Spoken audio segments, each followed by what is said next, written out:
Este video llega gracias a... Solo en septiembre, lleva tu préstamo a rebajatucuentas.com y tendrás mejores cuotas de las que estás pagando ahora. Llegó el momento del verdadero cambio. Gracias a Samsung. Y bueno, hemos tenido una semana intensa en cuanto a debates y a posturas sobre determinados temas.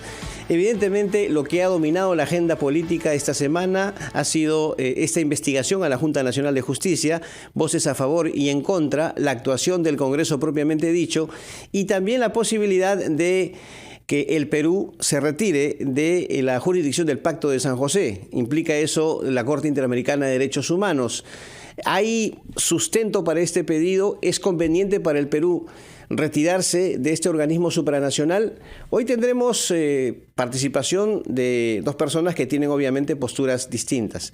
Está en nuestros estudios Jenny Dador Tosini, secretaria ejecutiva de la Coordinadora Nacional de Derechos Humanos, a quien le agradecemos por supuesto por su visita.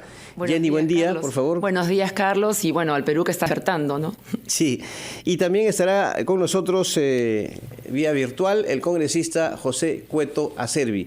Él ya está también con nosotros y le agradecemos por su gentileza. Congresista Cueto, bienvenido.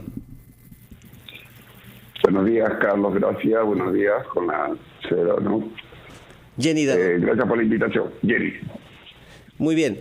A ver, comencemos con Jenny. Ya se ha expuesto, Jenny, en la Comisión de Constitución una propuesta del congresista Jorge Montoya para el retiro del Perú de la jurisdicción del Pacto de San José. ¿Es conveniente que el Perú se retire o no? Nosotros hemos revisado esta propuesta de ley y tiene un sustento según el cual no es necesario permanecer en la jurisdicción de la Corte, ¿no? Ni tampoco de la Comisión previamente, en el sentido que la justicia funciona en el Estado peruano, ¿no? La justicia interna. Eso es parte de la argumentación que desarrolla el proyecto del congresista Montoya, lo que en realidad no se condice con la situación del país, ¿no? Donde si nosotros miramos, por ejemplo, la última encuesta nacional de desigualdades, encuentras que el 83% de la población, el ámbito donde encuentra mayor desigualdad es en la justicia, ¿no? Y eso también se casa justamente con esta situación contra la Junta Nacional de Justicia, que tiene apenas 3 años de vida institucional y que intenta revertir justamente toda la situación de injusticia nacional que existe en el país, ¿no? Por ejemplo, anticoncepción oral de emergencia, un juicio de 21 años para decir que la anticoncepción oral de emergencia podría ser utilizada por todas las mujeres en ese país. Y así podemos dar 1000 ejemplos, ¿no? Entonces, una de las cosas que no está funcionando es el país. Y la Corte y la Comisión, acaba lo importante, son subsidiarias a la justicia interna, es decir, cualquier ciudadano o ciudadana puede acudir a esa vía, como lo señala el artículo 205 de la Constitución peruana, que te faculta, como miembro de este país, como ciudadano, a acudir a las instancias internacionales cuando no encuentras justicia en tu país. Muy bien. Congresista Cueto, ¿usted qué opina al respecto? Hemos escuchado a Jenny Dador manifestar que la justicia en el Perú no funciona como uno espera realmente. Hay muchos casos en los cuales peruanos han tenido que recurrir a un organismo supranacional, como en este caso, para obtener justicia. Pero, ¿cuál es su posición al respecto? ¿Debe el Perú irse de la Corte? Definitivamente, Carlos. Fíjate, efectivamente la justicia en el Perú no funciona como uno quisiera, porque hace muchos años está tomado por un grupo de personas que realmente no hacen justicia. Pero lo peor de todo es que la comisión y la Corte no es que hagan justicia para los peruanos. Se han dedicado en los últimos años, y yo soy testigo de excepción porque he trabajado 2 años en la misión de la OEA y he estado presente durante esos 2 años en todas las citaciones que hicieron sin poder intervenir porque no era procurador, y ahorita te voy a hablar del tema de los procuradores que van a defender los casos que el Perú tiene y mantiene. Uh-huh. Normalmente nunca han sido favorables al país.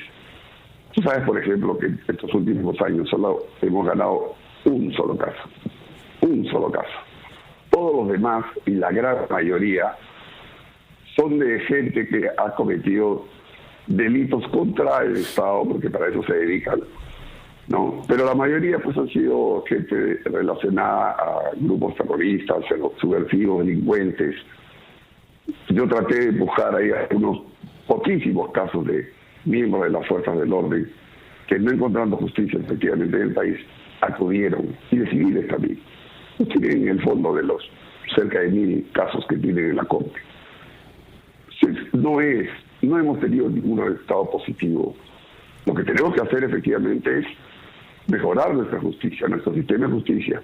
Y ya que hablan de la Junta Nacional de Justicia, en estos 3 años solo se han dedicado también a tratar de cubrir a la gente que estaba relacionada, y ahí están los hechos, ¿no?, al grupo de quienes se encargaron de armar esta Junta Nacional de Justicia. Ninguno de ellos, ¿no?, va a ver, no va incumpliendo la Constitución, tienen a un miembro mayor de 75 Congresista años. Cueto, permítame. Inconstitucional.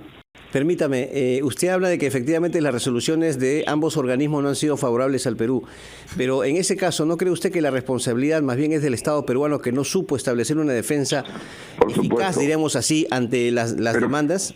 Pero Carlos, ¿cómo vas a tener una respuesta del Estado cuando se supone que debería presentar pues gente, enviar gente, el procurador, por decir el tema del Estado, con un grupo de gente que lo sostenga, y muchas veces no me dan ni siquiera los viáticos?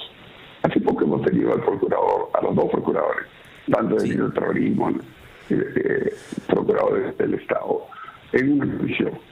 No puedo hablar porque era así una reservada, pero lo que yo he escuchado ahí, que se suma a lo que yo he visto cuando estuve allá, es realmente impresionante. Claro. Un procurador que tiene que estar peleando para que le den su pasaje, los viáticos. No hay fondos. Hay miles de millones que se han despilfarrado en estos últimos años en una serie de asesorías en diferentes ministerios, pero en este caso, a la Procuraduría, que tiene la supranacional, que tienen que ir a defender al Estado, muchas veces no llegan. Y me consta. Yo he parado del aeropuerto esperando a una procuradora, y no digo porque simplemente no salió la resolución, no llegó los pasajes. A ese nivel estamos. ¿Qué vamos a esperar, pues? Bueno, muy bien. Jenny, el congresista Cueto expone estos motivos para el retiro y en resumen que ambos organismos emiten resoluciones que no son nada favorables a nuestro país.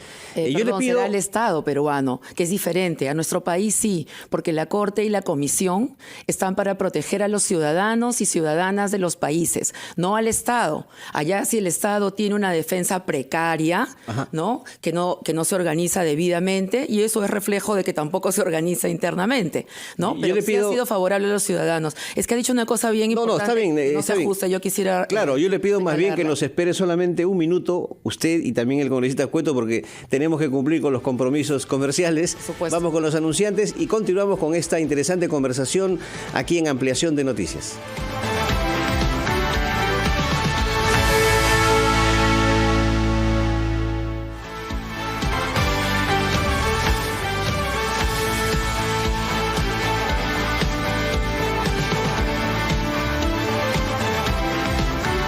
Continuamos en Ampliación de Noticias, aquí en RPP, la voz de todo el Perú. Estamos hablando con Jenny Dador, secretaria ejecutiva de la Coordinadora Nacional de Derechos Humanos, aquí en nuestros estudios, y de manera virtual con el congresista José Cueto Acerbi de Renovación Popular. Es importante en este caso exponer ideas, ¿no?, con respecto a la posición que debe tener el Perú sobre la Comisión y la Corte Interamericana de Derechos Humanos. ¿Debemos retirarnos? ¿Cuáles serían las implicancias? ¿Cómo quedarían los casos pendientes? Repito, siempre es bueno, diríamos, la exposición de ideas para tener una mayor claridad y de esa manera que el público, oyente y televidente, también tengan una mejor idea respecto a este tema y otros. Jenny, había quedado la pregunta pendiente respecto a que si efectivamente la mayoría de las resoluciones emitidas por estos organismos supranacionales han sido, diríamos, contrarias al Estado peruano. Ajá. Contrarias al Estado peruano, ¿sí? No contrarias a la ciudadanía peruana, porque yo quiero mencionar acá, siempre es bueno para que las personas que nos están viendo y escuchando tengan claridad sobre cómo funciona la Corte. La Corte y la Comisión, a quien uno emplaza o a quien uno denuncia cuando acude a estos espacios es al Estado peruano. ¿Por qué al Estado? Porque el Estado es el garante de los derechos. Así como cuando uno se hace un préstamo, ¿no? Entonces te dicen traiga un fiador solidario, etcétera. En este caso es el Estado el que siempre va a responder por tus derechos. Voy a poner un ejemplo. Yo puedo ser una víctima de feminicidio, me mata mi esposo, ¿ya? Y mis hijos pueden denunciar, obviamente van a seguir el proceso interno contra el esposo feminicida, etcétera, pero también denunciarán al Estado peruano ante esas instancias. ¿Por qué? Por no haber generado las condiciones en el país que permitan que no se siga asesinando mujeres, que no cambien, que se disminuya el machismo, que la justicia funcione, etcétera, ¿ya? Entonces, el sujeto emplazado en los organismos de justicia internacional es el Estado, que es el responsable de que sus ciudadanos consigan justicia internamente. Cuando no consigues justicia internamente, puedes acudir a la Corte, a la Comisión primero y a la Corte. Ahora, de las 53 sentencias que existen contra el Estado peruano en este momento en la Corte, que han sido sentenciados, casos que han sido sentenciados, no los que están en trámite, porque puede ser miles y de años muy atrás, quisiera señalar que hay un grupo considerable que tiene que ver con derechos laborales, con derechos sociales, otros que tienen que ver con derechos de las mujeres, con situaciones de violencia, con participación política, o esterilizaciones forzadas, y otro grupo que tiene que ver también con situaciones de violencia ocurridas durante el conflicto armado interno. Y ahí tenemos, en ese grupo de las 53 sentencias, tenemos 9 sentencias que tienen que ver con que se haga nuevo juicio, con las condiciones en que fueron viviendo la detención, etcétera. No tiene que ver con la liberación directa de las personas que han sido condenadas, sino con cómo actuó el Estado en el proceso de la detención, las condiciones posteriores o que no se respetaron las garantías en el juzgamiento. ¿Y estos organismos han resuelto también pago de reparaciones a acusados de terrorismo? Han resuelto pago de reparaciones, efectivamente, pero ¿cuántos?